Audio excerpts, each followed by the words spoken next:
Now at 9, a suspect has been arrested for making threats to area schools.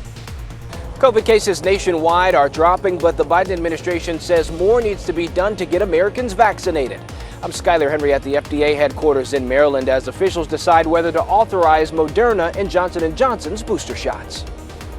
The 4 states' most watched news starts now. Well, thanks for tuning in tonight. I'm Mike Mahoney. The Carthage School District is experiencing an increase in online threats. KOAM's Bronte Sorotsky spoke with school district officials and local police to learn more. The Carthage School District is dealing with multiple threats in just 2 weeks. Last week we had a message come across many students' phones and social media that dealt with possible violence at school, but it wasn't directed to Carthage. It just happened to be our kids was spreading it, and that's how come we knew about it. That threat, not directed at any particular school, had actually originated from Mount Vernon. Another threat occurring this week also was not directed at any particular school, but was found to have originated from the school district. Neither threat mentioned specific place or availability of the weapon or the fight or anything, so it's pretty vague, and that's what made it pretty difficult to track down. We did have one that came across some social media sites earlier this week. So far, we've been reported to the police department. The police investigated. Reports that originated here in Carthage of threats against the school.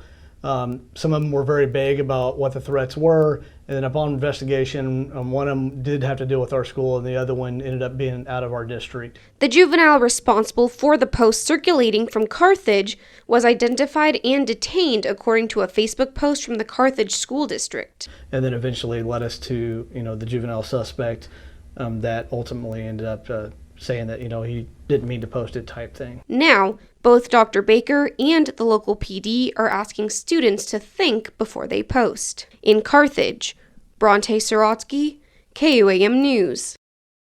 The local police department and school district also ask parents to check their kids' social media accounts and make sure their kids understand the severity of making any threats. Today, Missouri Governor Mike Parson held a news conference regarding a security flaw of the department in elementary and secondary education's website. A St. Louis Post-Dispatch reporter uncovered the security flaw but claimed he wasn't hacking. The governor says so far they have been made aware of at least 3 educators in the state whose information was compromised. The Missouri National Education Association says the website's design is what allowed the educators' information to be vulnerable. It was more of a flaw in the website that if you looked at the coding of the website, it allowed you to have access to specifically Social Security numbers of individual Missouri educators. I think it's still early, but my understanding is it required you could only access one person at a time. Governor Parson also says this incident could cost the state up to $50 million in taxpayer money. The Joplin Health Department reports that 4 more residents have died of COVID-19. The patients were 2 women ages 65 and 69 and 2 men ages 58 and 69. The latest deaths bring the city's total to 179. A panel of outside FDA advisors voted in favor of Moderna's request for a more widespread rollout of its smaller dose COVID-19 boosters.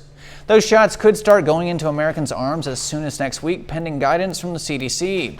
Reporter Skylar Henry is outside FDA headquarters with more.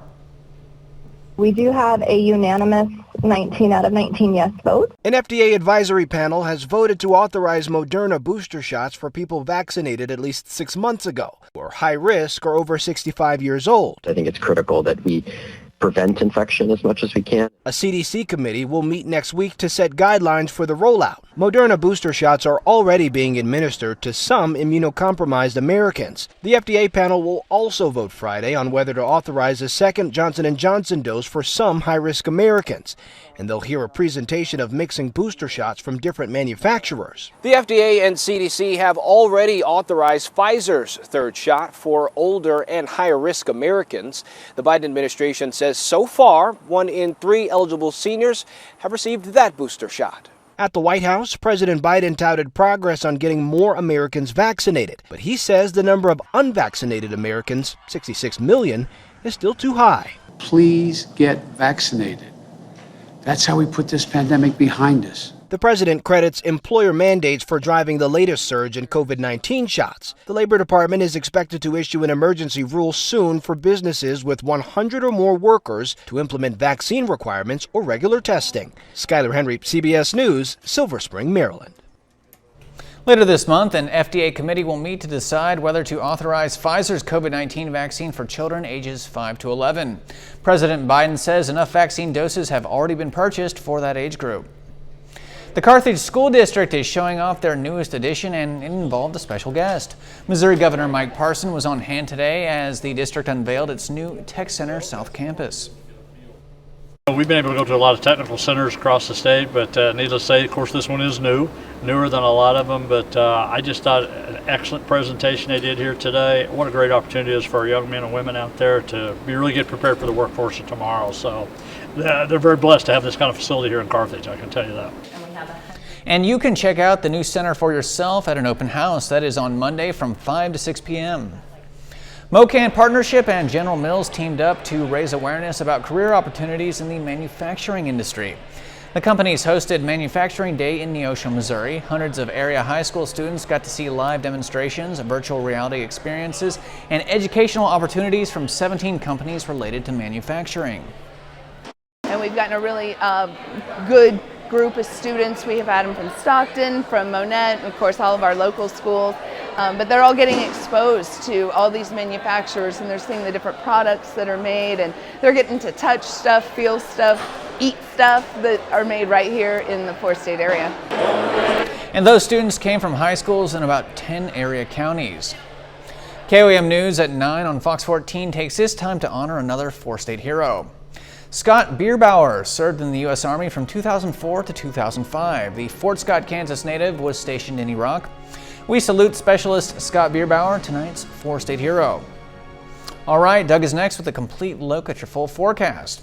And later in sports, Pitt State football looks to pick up a homecoming week win against Lincoln. That's coming up.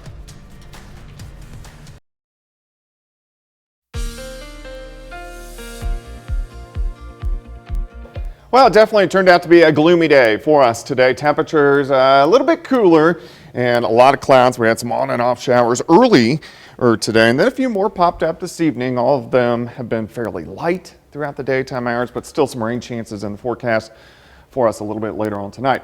Great shot. Indigo Sky Casino and Resort. Of course, Indigo is just outside of Seneca, Missouri. All right, rain stats.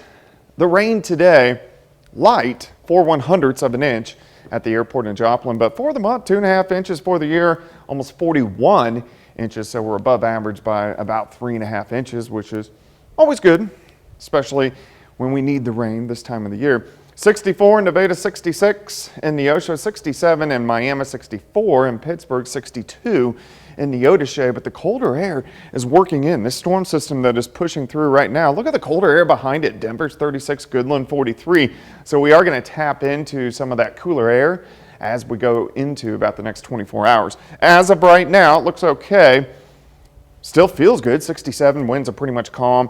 Our relative humidity is up there at 97%. So we are going to get some patchy fog out there tonight, and then we'll get some rain a little bit later on tonight. Just spotty little showers going on, but we are going to start to see some thunderstorms developing in central Oklahoma, and those are going to ride northeast along Interstate 44 and give us good chances for rain later on tonight as this whole storm system is wrapping up and lifting on out of here. And then we actually have a nice little stretch of pretty good weather as we go into the next few days. All right, let's go into tonight. This is 3:30 in the morning. Thunderstorms increasing northeastern parts of Oklahoma. If you live north of Interstate 44, you're just going to get some light showers. But along and south of I-44, showers, even some thunderstorms, and some of those storms could be a little bit stronger. I'm not expecting any severe weather, maybe in our very far southern couple counties, but some stronger storms with some wind and some very small hail. And then these are going to be out of here by morning. And then through the morning hours, we have clouds and we have on and off light showers, kind of like what we had this afternoon into the evening. Once we get into the afternoon hours, a little bit of sunshine is going to pop out. And the evening will actually turn out pretty good. So for high school football, it looks fantastic. It's just going to be a little bit on the chilly side as we're only going to be into the low to mid 50s by the time high school football games kick off. 60 to start. Look at our temps. We kind of hold steady, if not drop a little bit, as we go through the daytime hours. And then tomorrow night, we plummet upper 30s to near 40 degrees for an overnight low. But Saturday looks fantastic. Plenty of sunshine. High temps right about into the mid 60s by Saturday afternoon. 60 tomorrow, 65 Saturday. We start at 40 Saturday morning, 74 by Sunday. So the weekend, just about perfect for this time of the year. Mike? Well, thanks as always, Doug Heddy. And still to come, the Biden administration works to tackle supply chain issues, while the Labor Department offers some positive news about the economy. New numbers from the Labor Department suggest the economy could be making improvements even as the White House works to address supply chain bottlenecks and higher prices.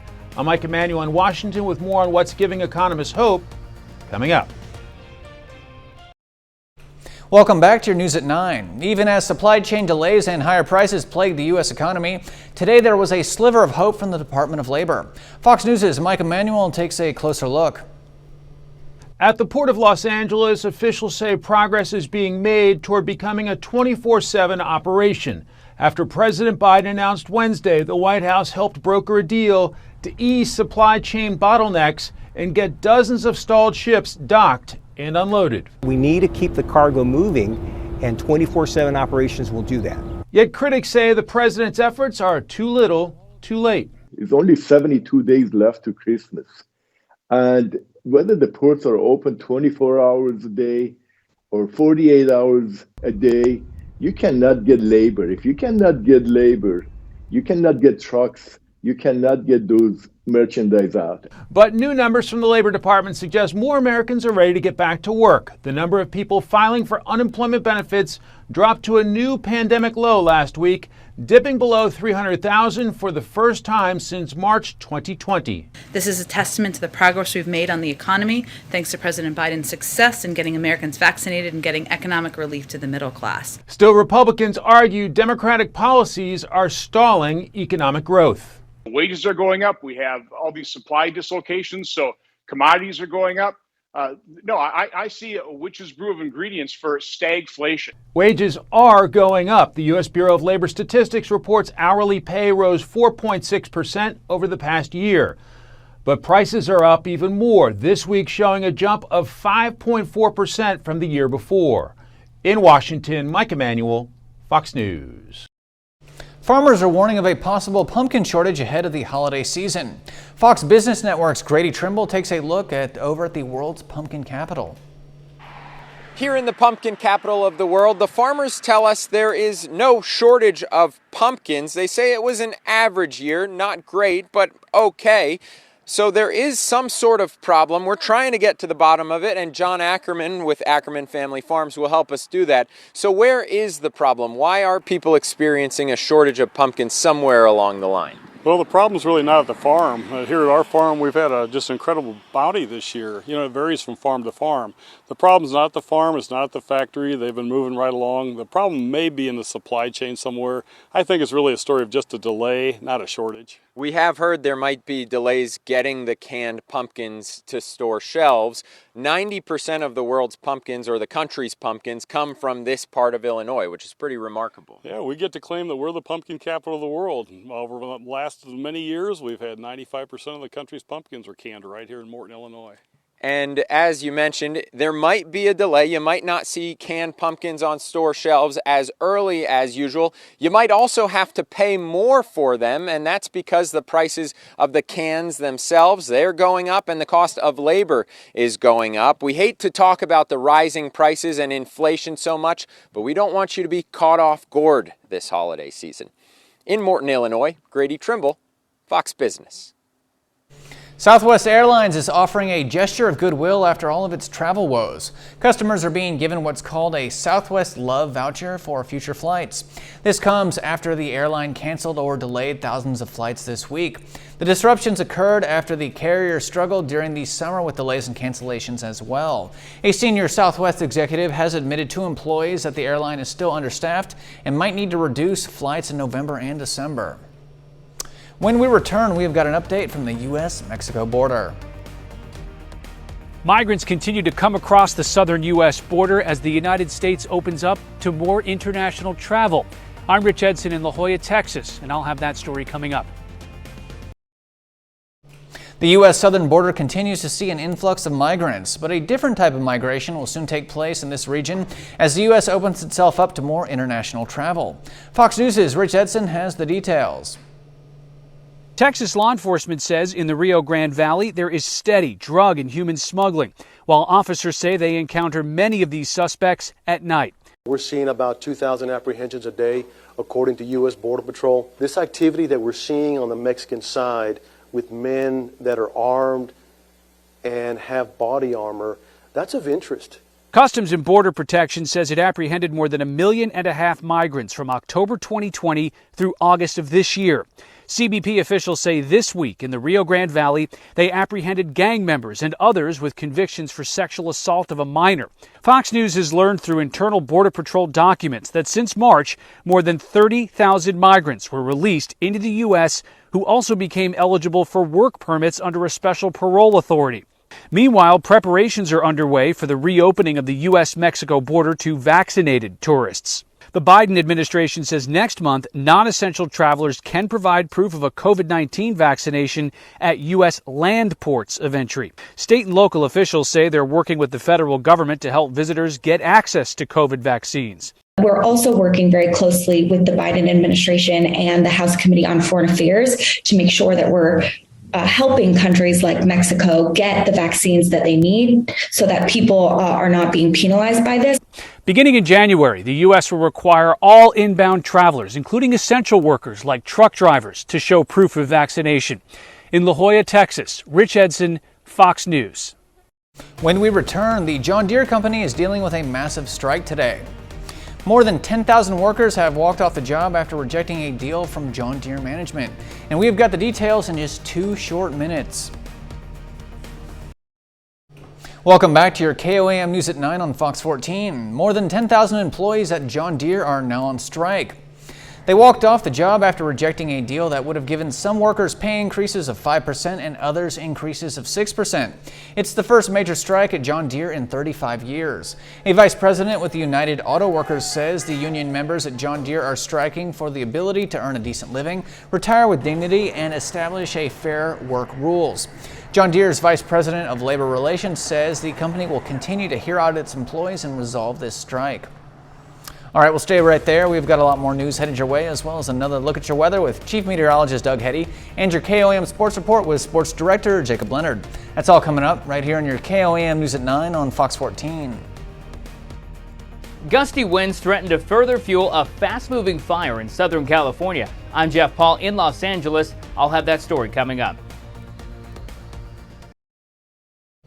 Today, cadaver dogs searched for human remains at the Carlton Reserve in Florida. Authorities have been searching the area for weeks, hoping to find any signs of Gabby Petito's fiancé, Brian Laundrie. As of now, it's unclear if police have gotten any leads to prompt this fresh search. Laundrie was last seen in September after he reportedly went on a hike at the reserve. Police say he is a person of interest in the investigation of Gabby Petito's murder.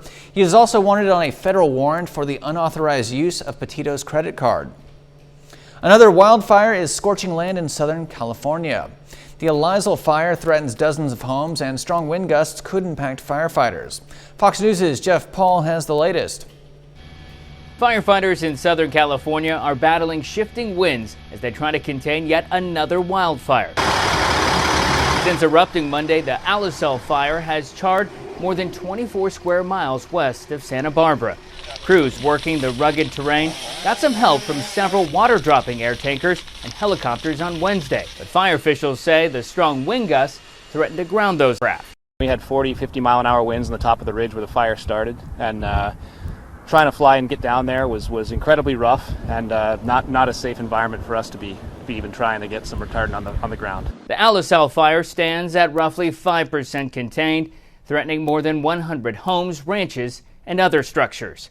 On Wednesday, it burned just a half a mile away from a ranch once owned by former President Ronald Reagan and his wife Nancy. And it continued to force the closure of a major highway. Our operational objectives are high priority is to open up the Highway 101 corridor and the railway, as this is a common commerce avenue and is high priority for our incident. Southern California largely avoided fire damage for much of this fire season as flames scorched the northern part of the state. So far this year, California wildfires have burned nearly 2.5 million acres and destroyed more than 3,600 structures. The National Weather Service has issued a fire weather watch for much of Los Angeles County beginning on Friday. In Los Angeles, Jeff Paul, Fox News. At least 46 people are dead and 41 more are injured in a building fire in southern Taiwan. The fire broke out in a 13-story commercial and residential building. More than 100 residents, many of them senior citizens with physical disabilities, lived in that building. Authorities say it's unclear what caused the fire. Local police are reviewing surveillance camera footage and aren't ruling out the possibility of arson. All right, if you've got a fear of snakes, this next story might take your breath away. A reptile rescue worker finds and removes nearly 100 rattlesnakes from underneath a home in Northern California. Fox News' Rob Roth has more on the chilling find. Being face-to-face with a rattlesnake is probably the last place many of us want to be, but not Al Wolf. He lives for it. I've been called nuts my whole life. You know, my relatives called me nuts. Wolf runs the nonprofit Sonoma County Reptile Rescue. Last weekend, he got the call of his career. A Santa Rosa woman said she'd been seeing a rattlesnake underneath her house. Wolf came over armed with a grabber and thick gloves. He crawled under the house. Within a minute, I find a rattlesnake. I go, oh, good. So I get it into the bucket, and then I see a second rattlesnake. Okay, so I get that, put it in the bucket. Now I got to get some rocks, and I move it over, so I catch a third rattlesnake. Then I see two babies coiled up, and I go, oh, man, they're having babies. It went on like this for about 4 hours. In the end, Wolf removed 92 snakes, 59 of them babies, from that one area. A personal record. He told the homeowner what he'd found. She said something odd to me, too. She says, maybe that's why I haven't had a rodent problem. I said, you think? The homeowner does not want to be identified or her property in northeast Santa Rosa. She doesn't want her neighbors to know. Wolf says the snakes, most about 3 feet long, must have been attracted to that spot because there were a lot of rocks underneath the house. He says his time in the snake pit was pure joy. Damn, one house, this many. You know, that's when I started getting happier and happier, and I started thinking, I wish this happened every day. Wolf says he released all the snakes into the wild. Away from people, private property, you know, and it's a beautiful animal. It doesn't deserve that. It belongs out there. Al Wolf says if you happen to see a rattlesnake out in the wild, don't panic. That's easy for him to say.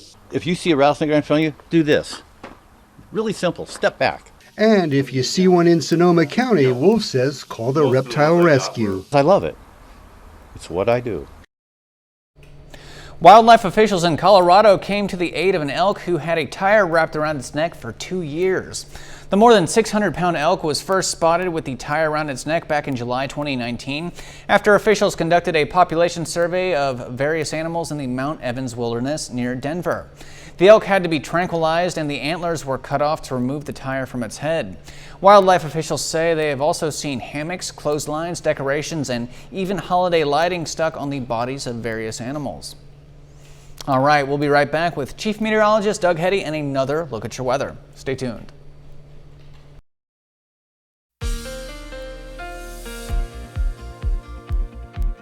Well, it definitely turned out to be a gloomy day for us today. Temperatures a little bit cooler and a lot of clouds. We had some on and off showers early today, and then a few more popped up this evening. All of them have been fairly light throughout the daytime hours, but still some rain chances in the forecast for us a little bit later on tonight.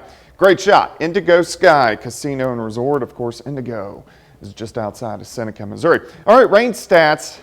The rain today, light, 4/100ths of an inch at the airport in Joplin, but for the month, 2.5 inches for the year, almost 41 inches, so we're above average by about 3.5 inches, which is always good, especially when we need the rain this time of the year. 64 in Nevada, 66 in Neosho, 67 in Miami, 64 in Pittsburgh, 62 in Neodesha, but the colder air is working in. This storm system that is pushing through right now, look at the colder air behind it. Denver's 36, Goodland 43. So we are going to tap into some of that cooler air as we go into about the next 24 hours. As of right now, it looks okay. Still feels good. 67, winds are pretty much calm. Our relative humidity is up there at 97%. So we are going to get some patchy fog out there tonight, and then we'll get some rain a little bit later on tonight. Just spotty little showers going on, but we are going to start to see some thunderstorms developing in central Oklahoma, and those are going to ride northeast along Interstate 44 and give us good chances for rain later on tonight as this whole storm system is wrapping up and lifting on out of here. And then we actually have a nice little stretch of pretty good weather as we go into the next few days. All right, let's go into tonight. This is 3:30 in the morning. Thunderstorms increasing northeastern parts of Oklahoma. If you live north of Interstate 44, you're just going to get some light showers. But along and south of I-44, showers, even some thunderstorms, and some of those storms could be a little bit stronger. I'm not expecting any severe weather, maybe in our very far southern couple counties, but some stronger storms with some wind and some very small hail. And then these are going to be out of here by morning. And then through the morning hours, we have clouds and we have on and off light showers, kind of like what we had this afternoon into the evening. Once we get into the afternoon hours, a little bit of sunshine is going to pop out, and the evening will actually turn out pretty good. So for high school football, it looks fantastic. It's just going to be a little bit on the chilly side as we're only going to be into the low to mid 50s by the time high school football games kick off. 60 to start. Look at our temps. We kind of hold steady, if not drop a little bit, as we go through the daytime hours. And then tomorrow night, we plummet upper 30s to near 40 degrees for an overnight low. But Saturday looks fantastic. Plenty of sunshine, high temps right about into the mid 60s by Saturday afternoon. 60 tomorrow, 65 Saturday. We start at 40 Saturday morning, 74 by Sunday. So the weekend, just about perfect for this time of the year. Mike? Well, thank you, Doug. And hey, Doug, it is time for sports. And coming up, we have got some Thursday night football, high school football in Oklahoma. Plus, Pitt State looks to bounce back in this weekend's matchup against Lincoln. That is next.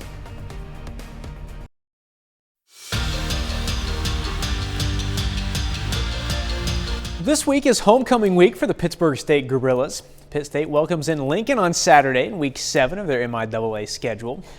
Now, the Gorillas are 4-2 through their first 6. Last week, not going to lie, it was a tough one for Pitt State, falling to Northwest Missouri 20-19 after leading 13-0 at halftime. Now, they'll try to bounce back this week against a Lincoln team that's struggled so far this season, but it's not because they don't have any good players. They have the third best running back right now statistically in the league, and they have a quarterback that throws the ball very well down the field, and he's athletic and makes some plays, and they've got some guys on defense that I think on the back end that really can play, that run around, fly to the football, they're aggressive, tackle well. So I see some good individual performances out of their football team. They fly to the ball, they're big, they're physical, but I think for our focus for the week was just on us, be 1-0 every week. We feel as if we do what we need to do every week, then the sky's the limit. We have some Thursday night high school action this evening in northeast Oklahoma. Both Quapaw and Commerce are at home tonight. We'll start with Quapaw. The Wildcats are 4-2 through 6 games after falling to Pawhuska on the road last week. Afton gets a play on defense early. Brady Robinson picks off the pass inside the 5. From there, though, it was all Quapaw. Jackson Derringer gets it out to Preston Thomason. Spins out of one tackle, little stiff arm, then he's all alone. 42-yard touchdown connection. Wildcats up 8-0. Then Quapaw gets a play on defense. Pass tipped at the line. Stetson MacArthur comes down with the interception. They would turn that into points. Derringer to Peyton Schapp. He weaves in and out of defenders. Eventually, dives in for the touchdown. At that point, it's Wildcats leading 15-0. But Preston Thomason back in the highlights. QB tries to get rid of it, but Thomason there for the interception. He would actually take it back for the pick 6. Quapaw goes up 22-0. Wildcats go on to win this one big, 48-16. To Commerce now, the Tigers try for their 3rd straight win, hosting the Ketchum Warriors. First drive for Commerce, Austin Lake fakes the handoff, takes off, breaking tackles into the end zone for the first score of the night. Makes it 7-0 home team. The next drive for Commerce, Eric Cunningham finds a hole there, rips off a big run and finds pay dirt. That gets the lead to double digits for the Tigers. Now Commerce going to the pass game. Lake looking around, finds Levi Reinhardt in the end zone for the score. Tigers now have the first 21 of the night, but they get more. Cunningham again on the ground, his second touchdown. 28-0 early. At last check in this one, it was 41-0 Commerce in the third. Well, tonight is semifinal night at the Class 4 District 6 softball tournament in Neosho. And we have 3 local teams still alive in the tournament, looking to move on to the district championship. Now, first up, the Webb City Cardinals hit the field against Willard. First batter, Peyton Hawkins. Leadoff jack there, Webb City up 1-0. Then, next inning, 2 on for Kalen Gilbert. Over the fence there, 2-run shot, makes it 3-0 Webb. Now Willard ties it up, then a wild pitch, go-ahead run coming in. She's out at home, huge play for the Cardinals. And coming up clutch in the 7th, Hannah Wells breaks the tie with an RBI double. Webb City adds some insurance runs. They win it 6-3 to move on to the district championship. Peyton leading off with that home run, that did just set the tone for the game, and it just got everybody in the right mindset that we're going to go out and do everything we can to win this ball game. I mean, I feel like they got up to the plate with confidence, and they believed in themselves, believed in each other, and we're just willing to do whatever it takes to get on top and win that game. Other side of the bracket, Neosho on their home field facing McDonald County. First inning, J.C. Franken gets a hit to shallow right. Nevaeh Dodson comes home for the first run of the game. Still going here, Addison Leach gets a piece of it, enough to drive in Reagan Myrick. Mustangs take a 2-0 lead. McDonald County would go on to run away with it 13-2, so we get a rematch. It's Webb City against McDonald County for the district championship. In Class 5 District 6, the Carthage Tigers trying to knock off the #1 seed in Nixa and move on to the district title game. Carthage, though, falls in a tight one 5-3. The Tigers finish the season 21-14 overall.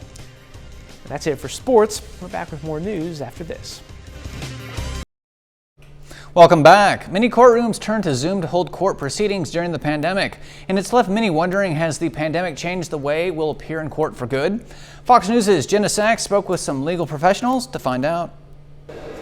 No one waits outside Judge Carl Ashley's courtroom. No one rises when he enters, but court Call the case when you are ready, Madam Clerk. Is in session. Case number 20CV4331. Wisconsin circuit courts now hold many proceedings over Zoom. All parties appear both visually and with audio. The pros of Zoom significantly outweigh the cons. Director of State Courts Randy Koshnick says the pandemic accelerated the use of technology that would have taken years to pilot and develop. It's so much more efficient, I think, and easy, actually.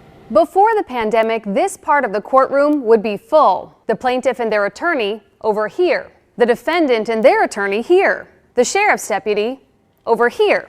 The deputy clerk, the court reporter, and the judge. All 47 judges have the ability to use Zoom in Milwaukee County. Milwaukee County officials on a panel with Contact 6 agree Zoom makes their work more efficient. You have to walk into the courthouse, go through security, get up on the elevator, 2 or 3 of these appearances in a couple different courts. You're losing a lot of time and efficiency. It certainly lifts and eases a burden of us having to move individuals into and through the court system. And there's evidence court is more accessible. The appearance rates are increasing, and many judges have told me that they're issuing fewer warrants for failure to appear. But as in the courtroom, there are 2 sides. There's no need to take off work, arrange childcare or transportation for brief procedural hearings. There are also people who struggle with technology or lack good internet. Zoom improves access to interpreters to attorneys in rural areas and reduces the cost of counsel. It also cuts out informal communication between clients and attorneys during proceedings, or between 2 attorneys who could work to settle a case in a hallway. There's really no substitute in a lot of ways for in-person contact for certain situations. There's agreement. Jury trials and many preliminary hearings should not go virtual. Criminal defense attorney Craig Johnson. Anybody who's charged with a crime must have their right to confront witnesses in court. That's why these seats aren't always empty. There are things there that that we can't replace and do by Zoom. Up next, there is a cheaper alternative to space tourism. Want to go to space but can't afford a ticket on board a rocket? I'm Ashley Strohmeyer with a look at the new software letting people travel light years beyond our own galaxy coming up. A Peppa Pig theme park that's under construction in Florida will open next February. The park is being built in Winter Haven, about 50 miles east of Tampa. It'll be geared towards preschoolers and their slightly older siblings. 1- and 2-day passes are available, along with a limited number of annual passes. The annual passes are also good for Legoland, which is next door to the Peppa Pig park. The high cost of going to space is well beyond most people's budgets, but what if you could explore the entire universe without shelling out millions of dollars? Fox News' Ashley Strohmeyer learns about a new program that's making it easier for everyone to check out the final frontier. Space tourism is heating up with Blue Origin, SpaceX, and Virgin Galactic blasting customers off to the stars. But while experiencing weightlessness and viewing Earth from above are priceless, the reality is these trips cost a pretty penny. But now scientists in Switzerland are letting people see space without spending a fortune with new software called the Virtual Reality Universe Project. We're able to discover the emptiness, the complexity of the universe. The program processes information collected from multiple databases, letting you experience not just the moon and Mars, but also 50 million galaxies and 4,500 planets outside of our solar system, meaning you can travel well beyond the scope of rockets owned by Jeff Bezos and Elon Musk without ever leaving your couch. What we are looking at here is the largest data set of the universe. It enables any person to navigate freely inside the universe. And while planetariums can show you projections of space, experts say their program is constantly updating based on real-time data. Plus, it's 3D, offering a fully immersive and educational experience. We can now, for example, very nicely understand how the large-scale structures form, which is not easy to visualize only in 2D. Here's the best part. The Virtual Reality Universe project is free for anyone to use. You just need a computer or a VR headset to download it. Ashley Strohmeyer, Fox News. Well, thanks so much for spending some of your Thursday evening with us. And we'll leave you with video of Pitt State's Yell Like Heck, Yell Like Hell event. And we'll see you tomorrow for more KOAM News at 9 on Fox 14. Have a great night. Stay safe out there.